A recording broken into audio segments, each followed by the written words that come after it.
Charan! Ito, nakagawa na ako ng Buddha fruit. Gumagamit ba kayo nito? Yun, turuan ko kayo kung paano mag-drawing nito. Game! Umiyak yung kapatid ko dahil sa ginawa ko.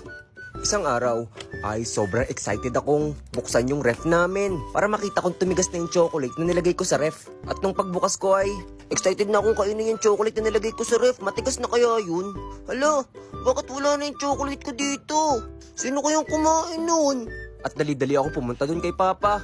Papa, ikaw po ba yung kumain ng chocolate ko? Naku, hindi ako mahilig sa chocolate. Tanungin mo yung ate mo. Ano ba naman yun? Sino kaya yung kumain ng chocolate ko? Ate, ikaw po ba yung kumain ng chocolate ko? Nako, hindi ako yung kumain ng chocolate mo. Pero meron akong nakitang balat ng chocolate dun sa may basurahan kanina, nung naglilinis ako. At dali-dali nga ako pumunta dun sa may basurahan namin. Ala, ito nga yung chocolate ko. Sino kaya yung kumain ng chocolate ko? At meron ako naisip na idea. Kukunin ko nga tong balat na to. Ngayon malalaman ko na kung sino yung kumain ng chocolate ko. Dali-dali ako pumunta dun sa may likudan ng bahay namin at kumuha ko ng putik at binilog-bilog ko. Ayan, hugis chocolate na at hindi halata. Ngayon naman ibabalot ko yun dito sa balat na to at ilalagay ko sa ref. Tingnan natin kung sino yung kumain ng chocolate ko. Pwede na siguro to.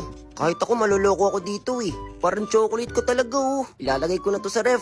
At nilagay ko na nga sa ref yung ginawa kong putik na parang chocolate na binalot ko dun sa may balat ng chocolate ko. Ayan, dito kita ilalagay para hindi halata. Maya-maya ay nagpunta na ako dun sa may sala namin para manood ng TV. At mga ilang oras ang lumipas ay may narinig akong malakas na iyak. Ah! Ano to?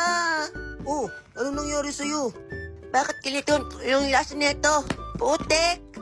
Oho, ikaw pala yung kumain ng chocolate ko, ha? Isusumbong kita kay Papa.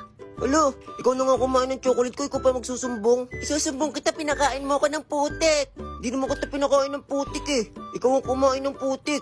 Basta isusumbong kita. Oh, ano nangyari? Si Enzo po kasi. Ano? Naglagay po ng putik sa ref.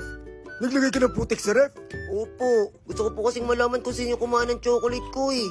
Ikaw naman, kinain mo yung chocolate niya. Tinikman ko lang naman po eh. Mga pasaway kayong dalawa, ha? Sino po yung papaluin nyo? Eh di kayong dalawa. Ayun, at parehas kaming napalo ni Papa.